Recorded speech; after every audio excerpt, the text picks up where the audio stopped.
ఈ పునరుత్థానపు ఆరాధనకి చేరి వచ్చిన మీ అందరికి వందనాలు, స్తోత్రాలు చెల్లిస్తూ ఉన్నాను. అందరికీ వందనాలు అండి. అందరూ బాగున్నారా?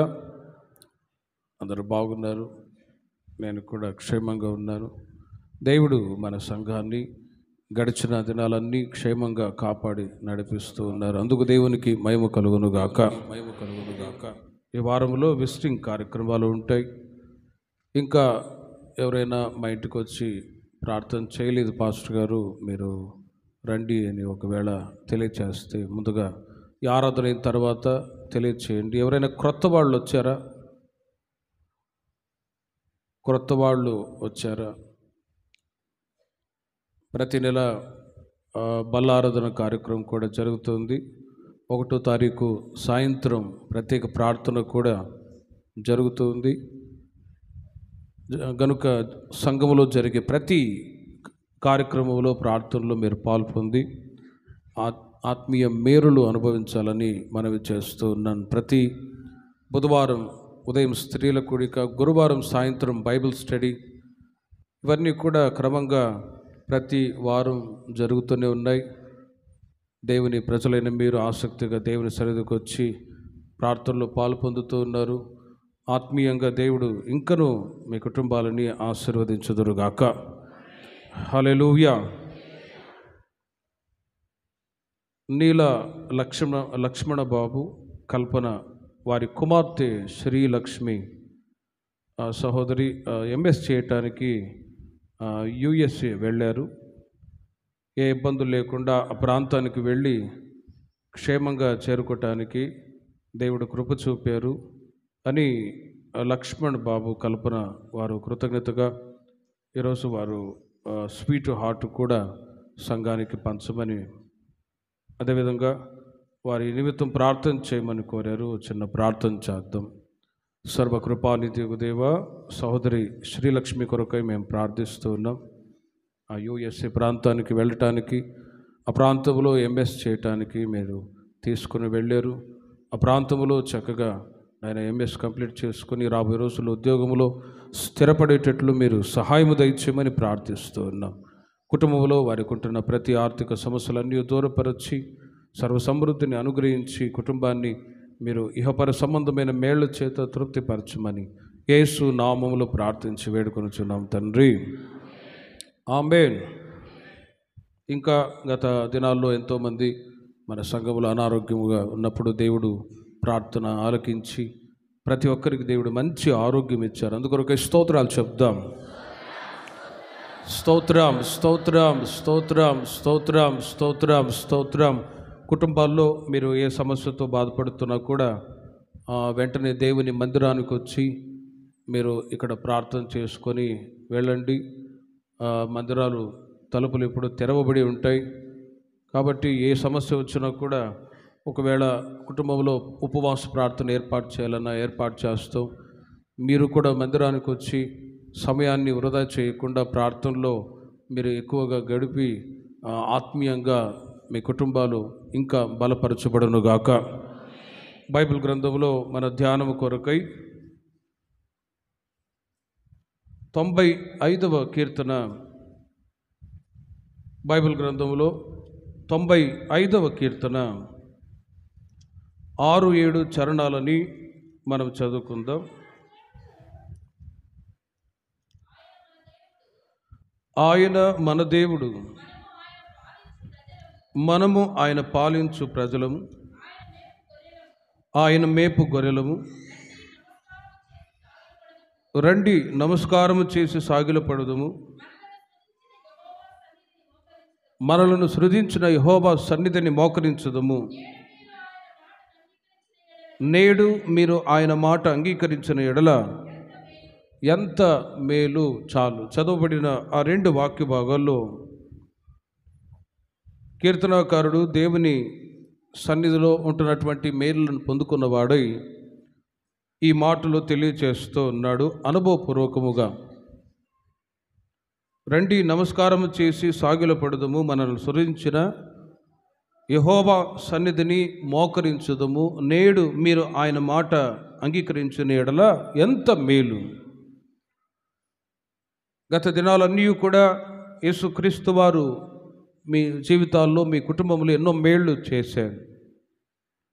వాటికి ప్రతిగా ప్రతి వారం దేవుని యొక్క సన్నిధికి వచ్చి ప్రభునామాన్ని గణపరిచి సాక్ష్యాలు చెప్పి మీరు తిరిగి వెళుచు ఉన్నప్పుడు దేవుని చేత ఇంకా ఆశీర్వదించబడుతూ ఉన్నారు. దేవుని ప్రజల జీవితాల్లో ఇలా దేవుని మందిరానికి పోవచ్చు ఉండే ఈ అనుభవాలు చాలా శ్రేష్టమైనవి. లోకంలో సర్వోత్తమమైనటువంటి జీవితం ఏంటంటే యేసుక్రీస్తుని మీరు స్వంత రక్షకునికి అంగీకరించి ముంచడ బాప్తిసం తీసుకొని దైవభక్తులు ఎదగటానికి ఇలా ప్రతి వారం దేవుని మందిరానికి పోవచ్చు ఉండే ఈ అనుభవాలు చాలా శ్రేష్టమైనవి.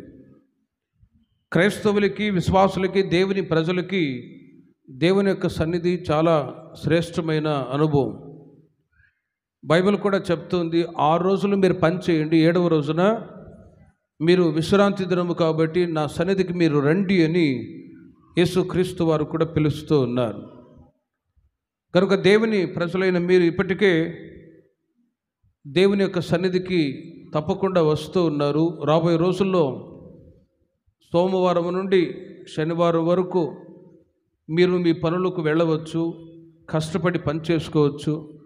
కానీ 7వ దినం విశ్రాంతి దినం కాబట్టి ఎన్ని పనులున్నా వాటిని మానుకొని ఇలాగే మీరు దేవుని సన్నిధికి వచ్చేదరుగాక. వచ్చినప్పుడు ఇక్కడ ఉంటున్నటువంటి మేళ్ళని మీరు, మీ పిల్లలు, మీ కుటుంబస్తులు అనుభవిస్తారు. ఒక్క దినము దేవుని సన్నిధిలో గడుపుట 1000 దినముల కంటే శ్రేష్టమైనది.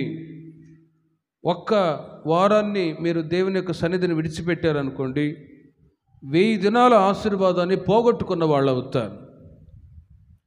కనుకనే దేవుని ప్రజలైన మీరు ఎక్కడ ఆదివారం పూట పనులకి చోటు ఇవ్వకుండా, కొన్నిసార్లు సాతానుగాడు అప్పుడే పనులు పెడతాడు, అప్పుడే ఎవరో ఒకళ్ళు చుట్టాలు వస్తారు. వచ్చిన వెంటనే వాళ్ళకి వంటలు చేసి పెట్టి సమయాన్ని వృధా చేసి ఆ రోజున విశ్రాంతి దినాన్ని నష్టపరుచుకునే వాళ్ళు చాలామంది ఉన్నారు. కానీ రక్షించబడి బాప్తిసం తీసుకొని సంఘ సహవాసానికి చేరి వచ్చిన మీరు రాబోయే రోజుల్లో ఆదివారం పూట ఎన్ని పనులున్నా వాటిని పూర్తిగా మానుకొని ప్రభువుని మీరు గణపరచడానికి ఇక్కడికి వచ్చినట్లయితే, దేవాది దేవుడు చెప్తూ ఉన్నాడు, నన్ను గణపరచు వారిని నేను కూడా గణపరుస్తాను. నేను తండ్రినైతే నాకు రావాల్సిన ఘనత ఏది అని ప్రభు ప్రశ్న అడుగుతూ ఉన్నాడు. పిల్లలు తల్లిదండ్రిని గణపరిచినప్పుడు తల్లిదండ్రి సంతోషపడుతూ ఉంటారు. ఒకవేళ తండ్రిని గణపరచకపోతే ఎంత అవమానం.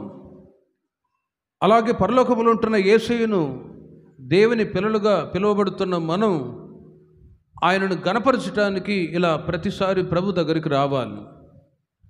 మనం ప్రభువుని ఎందుకు స్తుతించాలి, గణపరచాలి అంటే, గత వారమంతా దేవుడు మీకు ఆరోగ్యం ఇచ్చాడు కదా, వాటిని తలంచుకొని ప్రభువుని మీరు స్తుతించుదురుగాక. గత వారమంతా మీరు చేస్తున్న చేతి పనులే కానీ, ఉద్యోగాలే కానీ, వ్యాపారాలే కానీ, చేతి పనులు ప్రతి పనుల్లో మీరు క్షేమంగా వెళ్ళి క్షేమంగా తిరిగి ఇంటికి వస్తూ ఉన్నారు. మీ చేతుల కష్టార్జితాన్ని అనుభవిస్తూ ఉన్నారు. దానికి ప్రతిగా మీరు దేవునికి కృతజ్ఞతాస్తుతులు చెల్లించడానికి ఇక్కడ మీరు ప్రతి వారం ఖచ్చితంగా చేరి రావాలి. తద్వారా రేపటి రోజు నుంచి సోమవారం నుండి శనివారం వరకు మీరు చేయించిన ప్రతి పనులన్నింటిలో నా దేవుడు దీవెన దయచేయుదురుగాక. ప్రతి ఆదివారం ఖచ్చితంగా ఎన్ని పనులున్నా వాటిని మానుకొని ప్రభు సన్నిధిలో ఇలా ఒక 2 గంటల సేపు ప్రభు సన్నిధిలో ఉండటానికి ఇంకా రాబోయే రోజులు మీరు ఆసక్తి చూపి చూడండి. ఖచ్చితంగా ఆయన మందిరావరణములు ఉంటున్న మేళ్ల చేత నా దేవుడు మిమ్మల్ని తృప్తిపరచుదురుగాక. ఈ పూట దేవుని మందిరావరణములు ఉంటున్న ఆశీర్వాదాలు ఏంటో ఒక 5 విషయాలు మీకు తెలియచేయబోతున్నాను. ఇవి మీరు విని ఆ విధంగా మీరు ప్రభుని గణపరచటానికి దేవుని యొక్క సన్నిధికి ఆసక్తి చూపి వచ్చినట్లయితే ఖచ్చితంగా ఇప్పుడు అనుభవిస్తున్న ఆశీర్వాదాలు, మేలులు రాబోయే రోజుల్లో ఇంకా రెట్టింపవునుగాక.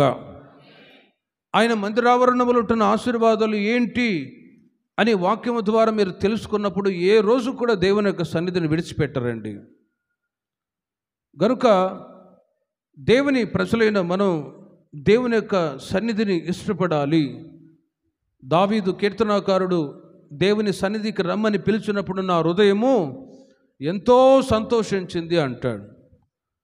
27వ కీర్తన 4వ చరణములో యెహోవా యొద్ద ఒక్క వరం అడుగుచున్నాను, ఆయన సన్నిధిలో నేను ధ్యానించటానికి, ఆయన ప్రసన్నతను చూడటానికి నా జీవితకాలం అంతా యెహోవా మందిరములో నివసింపజేయగోరుచున్నాను అని రాజుగా ఉన్న దావీదు దేవుని యొక్క మందిరంలో ఉండటానికి ఇష్టపడుతూ ఉన్నప్పుడు, సాధారణ ప్రజలైన మనం, దేవుని ప్రజలైన మనం దేవుని యొక్క సన్నిధి గురించి ఎంత ఆసక్తి కలిగి ఉండాలో మీరు ఆలోచించండి.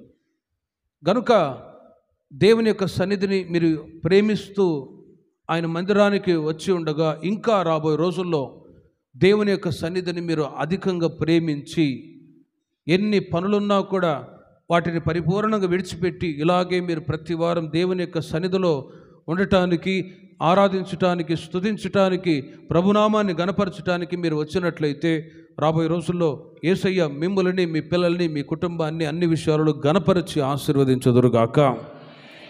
మరి దేవుని సన్నిధిలో ఉంటున్న ఆశీర్వాదాలు ఏంటి? వాటిని దేవుని ప్రజలైన మనం ఏ విధంగా అనుభవించాలి అనే విషయాలు మీకు తెలియచేయబోతున్నాను. ఈ మాటల చేత ప్రతి ఒక్కరిని ఆత్మీయంగా నా దేవుడు బలపరచునుగాక. రండి, సాగిలపడి నమస్కారము చేసి సాగిలపడుదము, మరలు సృజించిన యెహోవా సన్నిధిని మోకరించుదము. దేవుని యొక్క సన్నిధికి రావాలి. ఎందుకంటే ఇక్కడ దేవుడు మీకు విశ్రాంతిని ఇవ్వబోతూ ఉన్నాడు. నిర్గమకాండం 33వ అధ్యాయము 14వ వాక్యాన్ని మీరు గమనించినట్లయితే, నిర్గమకాండం 33వ అధ్యాయము 14వ వాక్యాన్ని మీరు గమనించండి. అక్కడ ఉన్న విషయాలు మీకు తెలియచేస్తాను. నా సన్నిధి నీకు తోడుగా వచ్చును, నేను మీకు విశ్రాంతిని కలగజేస్తాను అని దేవాది దేవుడు ఇశ్రాయేలు ప్రజలతో తెలియచేస్తూ ఉన్నాడు. ఇశ్రాయేలు ప్రజలు 400 సంవత్సరాలు ఐగుప్తులో బానిసలుగా వెట్టి సేకరి చేసి బ్రతుకుతూ ఉన్నారు. ఆ వెట్టి సేకరణ నుంచి విడుదల పొందటానికి వాళ్ళు ప్రభు దగ్గర మొరపెడితే మోషే ద్వారా ఇశ్రాయేలు ప్రజలను ఐగుప్తులో నుంచి విడుదల చేశాడు. ఆ సమయంలో దేవుడు వారికి వాగ్దత్త దేశాన్ని స్వాస్థ్యముగా ఇస్తాను అని చెప్పినప్పుడు, మరి ఆ దేశానికి, ఆ పట్టణానికి వెళ్ళాలి అంటే మార్గం తెలియదు. అందునిమిత్తమై మోషే ఇశ్రాయేలు ప్రజలందరూ ఒక చోట కూడుకొని ప్రార్థిస్తూ ఉన్నారు. యెహోవా, నీవు మాకు మార్గం చూపితే తప్ప మేము ముందుకు ప్రయాణం చేయలేము. మాకు మార్గం తెలియదు, నువ్వే మాకు మార్గాన్ని చూపించాలి అని చెప్పి సర్వ సమాజం అంతయు కూడా, మోషే కూడా యెహోవా దగ్గర, ప్రభు దగ్గర ప్రార్థన చేస్తూ ఉన్నప్పుడు దేవుడు వారికి వెనువెంటనే జవాబిచ్చి ఈ మాట చెప్తూ ఉన్నాడు, నా సన్నిధి నీకు తోడుగా వచ్చును, నేను మీకు విశ్రాంతిని కలగజేస్తాను. ఎప్పుడైతే ప్రభు యొద్ద ఆ జవాబును పొందుకున్నారో, ఆ మాటను బట్టియే ఇశ్రాయేలు ప్రజలు దేవుని యొక్క సన్నిధిని అనుభవిస్తూ వచ్చారు. వారు ప్రయాణం చేస్తున్న ప్రయాణం అంతట్లో కూడా ప్రభు వారికి తోడుగా ఉన్నాడు. ఏ విధంగా? పగలు మేఘస్తంభముగా, రాత్రి అగ్నిస్తంభముగా ఉండి వారి చుట్టూ ప్రభు ఆవరించి క్షేమంగా ఇశ్రాయేలు ప్రజల్ని కనాన్ దేశానికి నడిపిస్తూ వచ్చాడు. అరణ్య యాత్రలో దేవుని యొక్క సన్నిధి దేవుని ప్రజలతో కూడా ఉన్నప్పుడు ప్రేమిన వర్లరా, అనుభవించే శ్రేష్టమైన ఆశీర్వాదం ఏంటంటే విశ్రాంతిని నా దేవుడు మీకు దయచేయుదురుగాక. దేవుడు చెప్తూ ఉన్నాడు, ఇదిగో నా సన్నిధి నీకు తోడుగా వచ్చును, నేను మీకు విశ్రాంతిని కలగజేస్తాను. ద ప్రెజెన్స్ ఆఫ్ గాడ్, దేవుని యొక్క సన్నిధి దేవుని ప్రజలైన మీతో కూడా ఉన్నప్పుడు మీరు దేవుడిచ్చే ఆ విశ్రాంతిని అనుభవిస్తారు. మత్తయి సువార్త 11వ అధ్యాయము 28వ వాక్యములో, ప్రయాసపడి భారము మోసుకొనుచున్న సమస్త జనులారా నా యొద్దకు రండి, నేను మీకు విశ్రాంతిని ఇస్తాను అన్నాడు. మీరు రండి, బిర్యానీ చేసి వండి పెడతానన్నాడా? మీరు రండి, లడ్డు మిక్చర్ ఇస్తానన్నాడా? మీరు రండి, వస్త్రాలు ఇస్తానన్నాడా? మీరు రండి, భౌతికమైన ఏదైనా అవసరతలు మీకు తీరుస్తానంటాడా? కాదు. ఆత్మకు విశ్రాంతి. లోకంలో మనిషి అన్నీ కలిగి ఉన్నా కూడా ఈ రోజున సమాధానం, విశ్రాంతి లేదు. ఆ విశ్రాంతిని, సమాధానాన్ని వెతుక్కుంటూ ఎంతోమంది ప్రజలు పరుగులెడుతూ ఉన్నారు. ఈ రోజున పరుగులెడుతూ ఉన్నారు. నెమ్మది కావాలి, విశ్రాంతి కావాలి, సమాధానం కావాలి అని. విశ్రాంతి కావాలి, నెమ్మది కావాలి అని ఎంతోమంది వెతుకుతూ ఉన్నారు. ఈ రోజున ప్రపంచ దేశాల్లో మనిషి ఎక్కడికి వెళ్ళినా కూడా నెమ్మది అనేది లోకములు ఎక్కడ దొరకదు. కేవలం దేవుని సన్నిధిలోనే ఆ విశ్రాంతి మీరు, మీ సంతతి వాళ్ళు అనుభవించుదురుగాక. చప్పట్లు కొట్టండి గట్టిగా అందరూ. నా యొద్దకు రండి, నేను మీకు విశ్రాంతిని ఇస్తానన్నాడు. ప్రభు యొద్దకు మీరు వచ్చినప్పుడే మీకు ఆత్మకు విశ్రాంతి. శరీరానికి విశ్రాంతి ఎంత అవసరమో ఆత్మకు కూడా అంతే విశ్రాంతి అవసరం. 6 రోజులు పనిచేస్తారు, 7వ రోజు కూడా పనిచేద్దాం, డబ్బు సంపాదిద్దాం. కొందరికి డబ్బు పిచ్చి ఎక్కువ, ఇంకా సంపాదించాలి. ఆ మధ్య ఒక సహోదరుడు డ్రైవర్గా పనిచేస్తూ ఉన్నాడు. అతను డబ్బు పిచ్చి ఎక్కువ. గవర్నమెంట్ వాళ్ళే 7 రోజులు, ఒకరోజు హాఫ్ డే అని ఇస్తూ ఉన్నారు. హాఫ్ డే అంటే ఏ డే అది? మీరు శరీరానికి విశ్రాంతి అవసరం మీకు, కాబట్టి ఆ రోజున మీరు విశ్రాంతి తీసుకోండి, మరలా నెక్స్ట్ మీరు ఉద్యోగానికి రావచ్చు అని గవర్నమెంట్ వాళ్ళే ఒకరోజు హాఫ్ డే ఇస్తూ ఉన్నారు. అయినా కూడా ఆ సహోదరుడు ఏం చేశాడంటే పనిచేస్తూ ఉన్నాడు. సరే, కష్టపడి పనిచేయడం తప్పు కాదు, మరి శరీరానికి ఆరోగ్యం కావాలి కదా, ఇదేమైనా రోబోనా? మనిషి రోబోతో సమానమా? కాదు కదా. 6 రోజులు పనిచేయాలి, 7వ రోజున విశ్రాంతి దినం. ఖచ్చితంగా ఆ రోజున ఒక రెస్ట్ అనేది ఉండాలి. ఆ సహోదరుడు కష్టపడి సంపాదిస్తూ ఉన్నాడు, రెస్ట్ లేకుండా. ఇక సోమవారం వచ్చేసరికి, ఆదివారం కూడా చర్చి కూడా వచ్చేవాడు కాదు. ఏంటి తమ్ముడు చర్చికి రావట్లేదంటే, చాలా బిజీగా ఉన్నానన్నా అని అంటాడు. సరే, మంచిదే. కానీ మరలా సోమవారం వచ్చేసరికి జ్వరం వచ్చేసింది, శరీరంలో అనారోగ్యాలు వచ్చాయి, బలహీనతలు వచ్చాయి, టీబీ జబ్బు వచ్చింది. ఇప్పుడు మంచాన పడుకొని ప్రభువా నన్ను కాపాడు అంటే ఏం ప్రయోజనం? అందుకే మనిషి జీవితానికి, శరీరానికి ఆరోగ్యం అవసరం అన్నప్పుడు గవర్నమెంట్ వాళ్ళే ఒక రోజున హాఫ్ డే ఇస్తూ ఉన్నారు. కానీ మన వాళ్ళల్లో కొంతమంది ఏం చేస్తున్నారంటే, ఇంకా కష్టపడాలి, డబ్బు సంపాదించాలని విశ్రాంతి దినాన్ని కూడా దొంగిలించి ఆదివారం పూట కూడా పనులకు వెళ్ళాలి, కష్టపడాలంటున్నారా? సోమవారం రాగానే జ్వరం, ఎత్తు హాస్పిటల్కి. ఎక్కడికి వెళదాం? విజయవాడకి వెళదామా, గుంటూరు వెళదామా? రేపల్లెలు సరిగ్గా చూడరు కానీ ఎత్తు హాస్పిటల్కి. అలా జరగాలని మనం కోరుకోవట్లేదు. కానీ బాడీకి రెస్ట్ లేనందువలన, ప్రేమైన వారలారా, ముందుగానే దేవుడు అందుకే ప్రతిదీ మానవునికి కావాల్సినవన్నీ కూడా సిస్టమేటిక్గా ఒక్కొక్కటి సెట్ చేసి పెట్టాడు సృష్టిలోనే. దేవాది దేవుడు 6 రోజులు సృష్టిని చేసి 7వ రోజున విశ్రమించను అని వ్రాయబడి ఉంది. అందుకే మనిషి, ముఖ్యంగా దేవుని ప్రజలైన మీరు 6 రోజులు పనులకు వెళ్ళాలి, కష్టపడి పనిచేసి మీ కుటుంబంలో ఉంటున్న ఆర్థిక అవసరతలన్నీ కూడా తీర్చబడుతూ ఉండాలి. 7వ రోజున ఎన్ని పనులున్నా కూడా వాటిని మానుకొని ఒక 2 hours అంతే ప్రభు సన్నిధికి వచ్చి ప్రార్థన చేసుకొని వెళ్ళి చూడండి. ఆ వారమంతా, రేపటి రోజు నుండి శనివారం వరకు మీరు దీవించబడుదురుగాక. శరీరానికి విశ్రాంతి మీకు లభిస్తుంది. రెండవది, ఆత్మకు కూడా విశ్రాంతి ప్రభు దగ్గర మీరు పొందుకొని వెళ్తారు. ఆత్మకు విశ్రాంతి కావాలి అంటే ద ప్రెసెన్స్ ఆఫ్ గాడ్, దేవుని యొక్క సన్నిధికి మీరు రావాలి, దేవుని యొక్క సన్నిధిని మీరు అనుభవించాలి.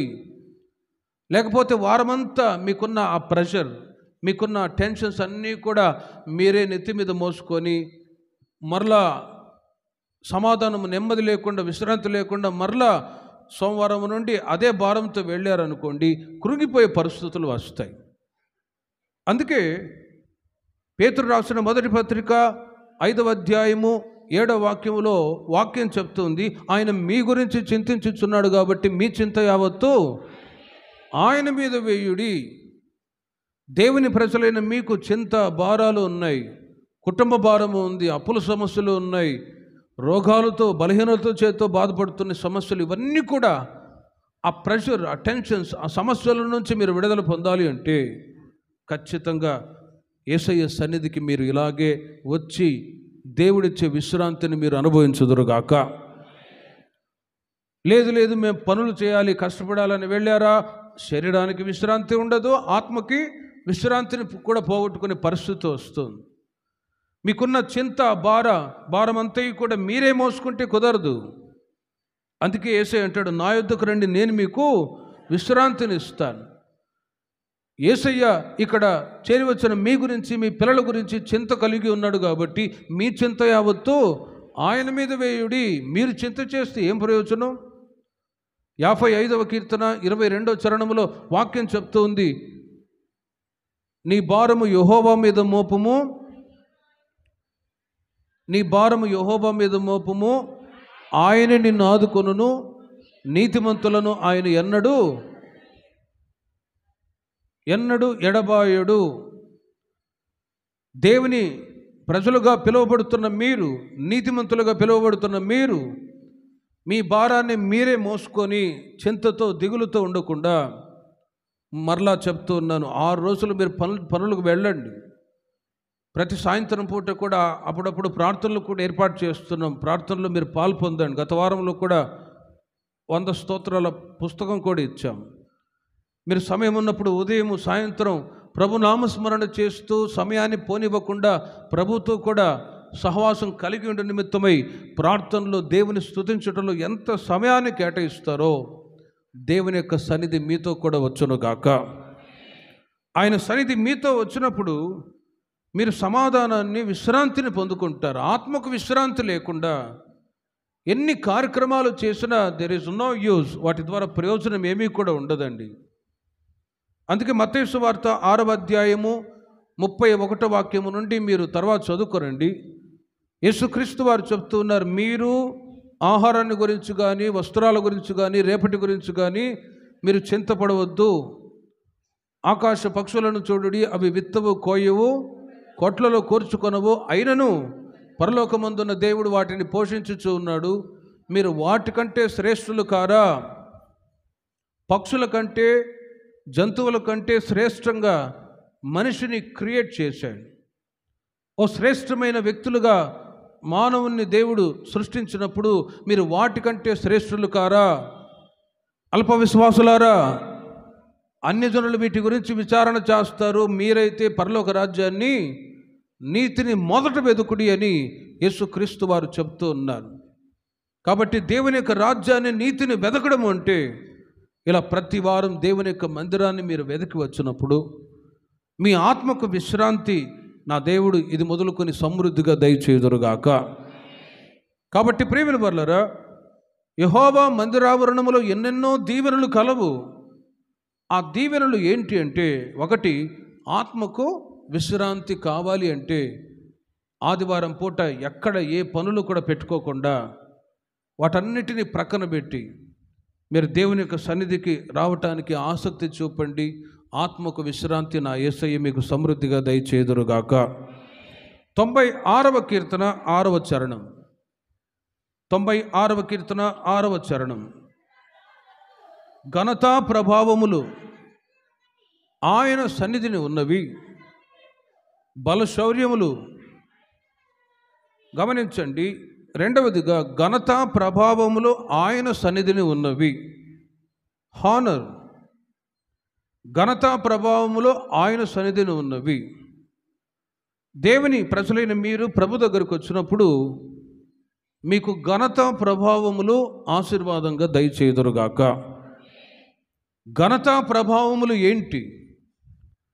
లోక సంబంధమైన ఘనతలు ఉన్నాయి, లోక సంబంధమైనటువంటి గొప్పతనాలు ఉన్నాయి. కానీ క్రీస్తులో ఉండడమే గొప్ప ఘనత. క్రీస్తులో ఉండడమే ఘనత. మనం గమనిస్తూ ఉంటాం, ఘనతా ప్రభావములు ఆయన సన్నిధిలో ఉన్నవి అని చెప్పినప్పుడు ఇక్కడికి వచ్చినప్పుడు మీరు ఏదో గనులుగా ఎంచబడతారు అని కాదు, కానీ ప్రభుతో కూడా ఉండడమే, ప్రభు మార్గములు నడిపించబడే వాళ్ళే గనులు. ఆ మధ్య చాలా సంవత్సరాల క్రితం ఒక ఎవాంజలిస్ట్, ప్రపంచ దేశాల్లో పేరు ప్రఖ్యాతిగాంచిన ఒక ఎవాంజలిస్ట్, ఆయనతో కొందరు వెళ్ళి, అమెరికాలో కొంతమంది వెళ్ళి ఒక మాట అడిగారట. ఇదిగో, నీవు గొప్ప ఎవాంజలిస్టివ్ కదా, అమెరికా దేశానికి నిన్ను ప్రెసిడెంట్గా మేము ఎన్నుకుంటాం, ప్రజల్ని మోటివేట్ చేసి మేము నిన్ను ఎన్నుకుంటాం, నువ్వు ఉంటావా అని అడిగాడు. కానీ ఆయన పెద్ద ఎవాంజలిస్ట్ అన్నాడు, నాకు మీరు సపోర్ట్ చేసినా పొరపాటున నా ప్రభుని విడిచిపెట్టి నేను ఉండను. అమెరికాలో ప్రెసిడెంట్ పదవి ఇవ్వాలనుకున్నా కూడా నాకు అనవసరం, వద్దన్నాడండి. కారణం ఏంటంటే ప్రభువులో ఉంటున్నటువంటి ఆ ఘనత ఆయన అనుభవించాడు కాబట్టి ప్రెసిడెంట్ పదవి ఇస్తామన్నా కూడా వద్దనేసాడు. ఒకసారి ఆలోచించండి, ఎవరు గనులు అని అంటే, ఇదిగో దేవుని సన్నిధికి వచ్చిన మీరే ప్రభు చేత గణపరచబడుతున్న దేవుని ప్రజలే ఉన్నారు. హల్లెలూయా. ఎవరు గనులు? సాధారణంగా అనుకుంటూ ఉంటారు, చదువుకున్న వాళ్ళు గనులు, డబ్బున్న వాళ్ళు గనులు, మంత్రులుగా ఉన్నవాళ్ళు గనులు అని లోకరీతిగా చెప్పుకుంటారు. కానీ ఈ దైవికమైన మార్గములో నడిపించబడుతున్న దేవుని ప్రజలైన మనము గనులుగా పిలువబడుచు ఉన్నాము. అతిశయించువాడు ప్రభువునందే అతిశయించాలి అని వాక్యం చెప్తోంది. ప్రభువులో ఉండడమే గొప్ప ఘనత. మనకేం కావాలి? యేసయ్య బిడ్డలుగా ఆయన అనుగ్రహిస్తున్న ఆశీర్వాదాలు పొందుకుంటూ ఆత్మీయంగా అభివృద్ధి చెందుతూ ఒక రోజున దేవుడు సిద్ధపరిచిన ఆ రాజ్యానికి మనం వెళ్ళబోతున్నాం కదా. ఇట్టి శ్రేష్టమైన ఘనత లోకములో ఎక్కడా దొరకదండి, ఎక్కడా దొరకదు. ఇంకా మీకు చెప్పాలి అంటే, కొన్నిసార్లు అప్పుడప్పుడు కొన్ని చోట్ల పెళ్లి సంబంధాలకి వెళ్తూ ఉంటారు. ఆ మధ్య ఓ సహోదరుడు చెన్నైలో ఉన్నప్పుడు మన బిలీవర్ ఆయన, ఆ సహోదరుడు మ్యూజిక్ క్లాసు సౌండ్ ఇంజనీర్గా కోర్సు నేర్చుకొని జీసస్ కాల్స్కి వెళ్ళాడు జాబ్ కొరకు. వాళ్ళు వెంటనే, మీరు ఎక్కడ బ్రదర్ మీరు చర్చికి వెళ్ళేదంటే హోసన్నా మినిస్ట్రీసా? వెంటనే అబ్బాయిని జాబ్కి తీసుకున్నారు. దేవునికి మహిమ కలుగునుగాక. ఘనత ఎక్కడ? దేవుని యొక్క మందిరానికి వచ్చి సంఘ సహవాసంలో మీరు వచ్చుచు పోవచ్చు, ప్రభు మార్గంలో ఆత్మీయంగా దేవుని సన్నిధిలో నడిపించబడే వాళ్ళే గనులు. ఇంతకంటే ఘనత ఏముందండి? కాబట్టి ప్రియమైన వారలారా, లౌకిక సంబంధమైన ఘనత లోకములో ఉన్నది. కానీ ఇక్కడ దేవుని ప్రజలైన మీరు, మీ పిల్లలు కుటుంబ సమేతంగా ఇలా చేరి వచ్చినప్పుడు నా దేవుడు మిమ్మల్ని గణపరచుదురుగాక. దేవుడు ఎవరిని గణపరుస్తాడు? 43వ అధ్యాయం, యెషయా గ్రంథం 43వ అధ్యాయము 4వ వాక్యములు మీరు గమనిస్తే, నీవు నా దృష్టికి ప్రియుడవైనందున, చాలు గమనించండి, నీవు నా దృష్టికి ప్రియుడవైనందున గనుడవైతివి అనే మాటను మీరు గమనించండి. దేవుని మందిరానికి వస్తున్న మీరు ఘనత ప్రభావాలు ప్రభు యొద్ద నుండి పొందుకుంటూ ఉన్నారు. ఇంకా లోతుగా వాక్యాన్ని మనం ధ్యానిస్తే దేవుడు ఎవరిని గణపరుస్తాడు? వాక్యం చెప్తుంది, నీవు నా దృష్టికి ప్రియుడవైనందున గనుడవైతివి. మరి ఎవరు దేవునికి ప్రియులుగా ఉంటారు అని ఇంకా లోతుగా వాక్యాన్ని ధ్యానిస్తే, యేసుక్రీస్తు వారు ఈ లోకంలో ఉన్నప్పుడు ఆయన దేవుని కుమారుడై ఉండి కూడా ఆయనకు బాప్తిసం అక్కర్లేదు. అయినా కూడా బాప్తిసం ఇచ్చి యోహాను గారి దగ్గరికి వచ్చి, నీవు నాకు బాప్తిసం ఇవ్వాలి అని అడిగాడు యేసుప్రభు వారు. అప్పుడు బాప్తిసం ఇచ్చి యోహాను గారు అన్నారు, నువ్వే అయ్యా బోధకుడా, నువ్వే నాకు బాప్తిసం ఇవ్వాలి, కానీ నేను నీకు బాప్తిసం ఇవ్వడం ఏంటి అన్నప్పుడు యేసయ్య అంటాడు, నీతి యావత్తు ఇలాగు జరగనేమో, వాక్యం లేఖనాలు నెరవేర్చబడాలి, కాబట్టి నీవు నాకు బాప్తిసం ఇవ్వని చెప్పి ముసడు బాప్తిసం తీసుకున్నారు.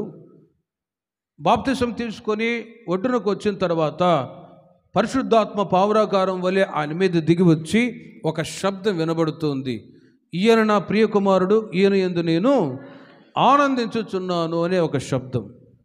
ఆ మాటని మీరు గమనించండి. మత్తయి సువార్త 3వ అధ్యాయం 17వ వాక్యములో ఈయన నా ప్రియకుమారుడు, ఈయన యందు నేను ఆనందించుచున్నాను అన్నాడు.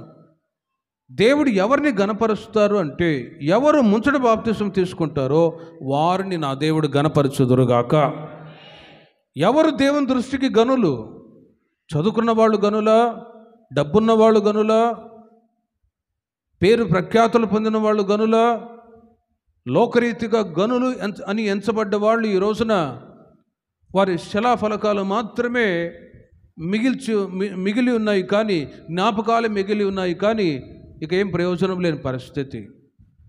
కానీ క్రీస్తులో నడిపించబడుతున్న మీరు గనులుగా ఎంచబడుతూ ఉన్నారు. దానికి గల కారణం ఏంటంటే, దేవుడు ఎవరిని గణపరుస్తాడంటే, ఎవరు నా దృష్టికి ప్రియులుగా ఉంటారో వారిని నేను గణపరుస్తాను అని వాక్యం చెప్తుంది. మరి ఆయన దృష్టికి ఎవరు ప్రియులుగా పిలువబడతారు అంటే, ఇదిగో బాప్తిసం పొంది సంఘ సహవాసానికి వచ్చిన నువ్వే, మీరే దేవునికి ప్రియమైన వ్యక్తులుగా పిలువబడుతూ ఉన్నారు. దేవునికి మహిమ కలుగునుగాక. మారు మనసు పొంది బాప్తిసం తీసుకొని పరిశుద్ధాత్మ అభిషేకాన్ని పొంది మూర్ఖులకు ఈతను వారికి వేరై ప్రభు యొద్ద ఒక ఉన్నతమైన జీవితాన్ని మీరు జీవించుచు ఉన్నప్పుడు మీరు, మీ పిల్లలు దేవుని దృష్టికి ప్రియమైన వాళ్ళుగా ఎంచబడుతూ ఉన్నారు. ప్రియమైన వాళ్ళని దేవుడు ఘనపరుస్తూ ఉన్నాడు. ఆ ఘనత ప్రభావములు ప్రతిసారి ప్రభు దగ్గరకు వచ్చినప్పుడల్లా దేవుడు మిమ్మల్ని, మీ పిల్లల్ని ఇంకా నా దేవుడు ఘనపరచుదురుగాక. ఆ మధ్య ఒక రాజుగారు ఒక రాజ్యంలో పరిపాలన చేస్తూ ఉన్నాడట. అదే ప్రాంతంలో ఒక రైతు రాజుగారి దగ్గరకు వచ్చి ఏదైనా సహాయాన్ని అడిగి ఒక ఎకరం కానీ 2 ఎకరాల పొలమైన ఇస్తాడేమో, పండించుకొని బ్రతుకుదామని రాజుగారి సహాయాన్ని అడగటానికి రాజుగారి దగ్గరికి వెళ్ళాడట ఒక రైతు. కానీ ఆ రాజేమో గుడిలో వెళ్ళి ప్రార్థన చేసుకుంటూ ఉన్నాడు. అయ్యా, రాజుగారిని కలవాలి అంటే, అదిగదిగో ఆ గుడిలో ప్రార్థన చేసుకుంటున్నాడు రాజుగారు అని అంటే, ఆ గుడి దగ్గరికి వెళ్ళి బయట నిలిచి చూస్తూ ఉన్నాడు. రాజుగారేమో గుడి లోపలికి వెళ్ళిపోయి, ప్రభువా నా రాజ్యాన్ని కాపాడండి, ప్రభువా రాజ్యంలో ఉంటున్న ప్రజల్ని మీరు కాపాడండి, నన్ను కాపాడండి, నా కుటుంబాన్ని కాపాడండి, నా పిల్లల్ని కాపాడండి, ఆశీర్వదించండి అని ఓని ఏడ్చి ఆ రాజుగారు ప్రభు యొక్క సహాయాన్ని అడుక్కుంటూ ప్రార్థన చేస్తూ ఉండే ఆ సన్నివేశాన్ని చూసి ఆ రైతుకు ఒక ఆలోచన వచ్చింది. అరే, దేశానికి రాజుగా ఉంటున్న ఈయనే గుడికి వెళ్ళి దేవుడి దగ్గర మొరపెట్టుకుంటున్నాడే, మరి రాజు కూడా నాలాంటి మనుషుడే కదా, అనవసరంగా ఈయన దగ్గరికి వెళ్ళి నేను సహాయాన్ని అడగడం ఏంటి? ఇది అనవసరం.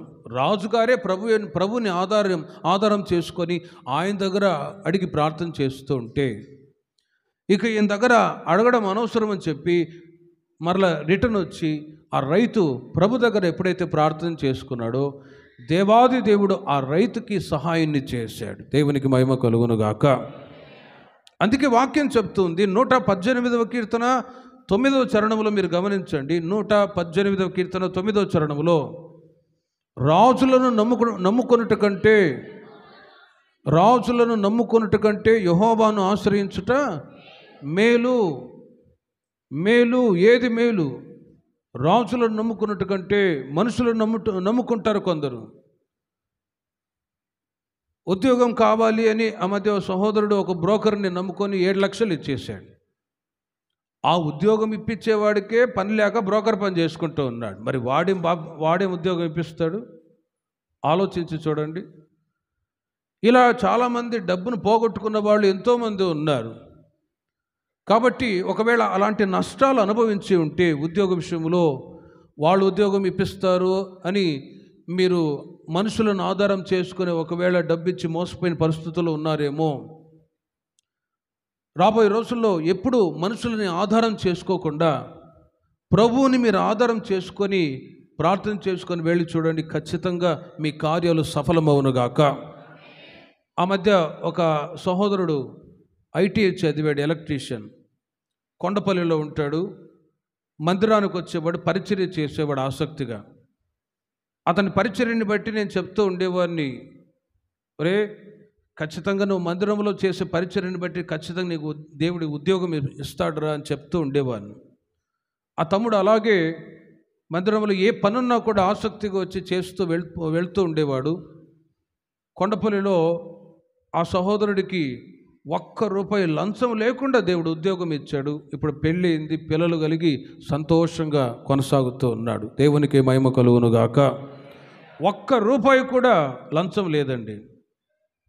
ఆ సహోదరుడు అంటాడన్న, మందిరంలో చేసిన పరిచర్యను బట్టి ఈ రోజున ₹1 లంచం లేకుండా కొండపల్లి అక్కడ ఉన్నటువంటి కంపెనీలో పవర్ ప్లాంట్లో ఉద్యోగం దొరికిందని సంతోషపడి ప్రభువులో సాక్షిగా నిలిచాడు.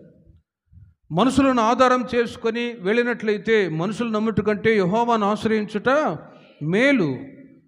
కాబట్టి రాబోయే రోజుల్లో ఘనత ప్రభావాలు ప్రభు యొద్ద మీరు పొందాలి అంటే ప్రతి విషయంలో, ఉద్యోగ విషయంలో కానీ, వ్యాపార విషయంలో కానీ, పిల్లల పెళ్ళిళ్ళ విషయంలో కానీ, ఇల్లు కట్టుకునే విషయంలో కానీ, ఎవ్రీథింగ్, ప్రతి విషయంలో ప్రభు మీద ఆధారపడి ప్రభుని ఆశ్రయించి మీరు వెళ్ళి చూడండి. ప్రభు మిమ్మల్ని, మీ పిల్లల్ని ఘనపరచుదురుగాక. 16వ కీర్తన 11వ చరణం.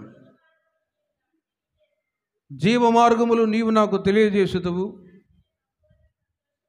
ఆయన సన్నిధిని సంపూర్ణ సంతోషము కలదు.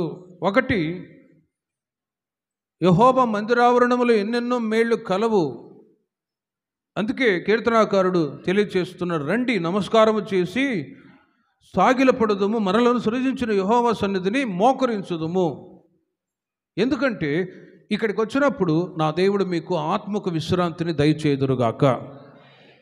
ఇక్కడికి వచ్చినప్పుడు ఘనత ప్రభావములు మీకు పరిపూర్ణంగా నా దేవుడు దయచేయుదురుగాక.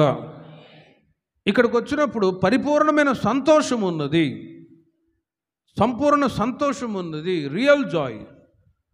సంతోషం ఎక్కడ ఉంది మనిషికి? చాలామంది లోకరీతిగా చెప్పాలి అంటే డబ్బు ఉంటే సంతోషం, డబ్బు లేకపోతే సంతోషం ఉండదు. ఇంకొందరికి మంచి మంచి తిండి ఉంటే సంతోషం, లేకపోతే ముఖమంతా ఆముదం దాగిన ముఖాల్లాగా ఉంటాయి కుటుంబాల్లో. ఏమీ లేకపోతే దుఃఖం, అన్నీ ఉంటే సంతోషం. ఆ మధ్య నాకు ఫ్రెండ్ ఉండేవాడు, నేను చదువుకున్న రోజుల్లో, ఒరే నీకేంటంటే ఇష్టం రా అంటే, నాకు బిర్యానీ జిలేబీ అంటే ఇష్టం అన్నాడు. ఇష్టమని తిన్నాడా, ఇప్పుడు షుగర్ బీపీతో బాధపడుతున్నాడు.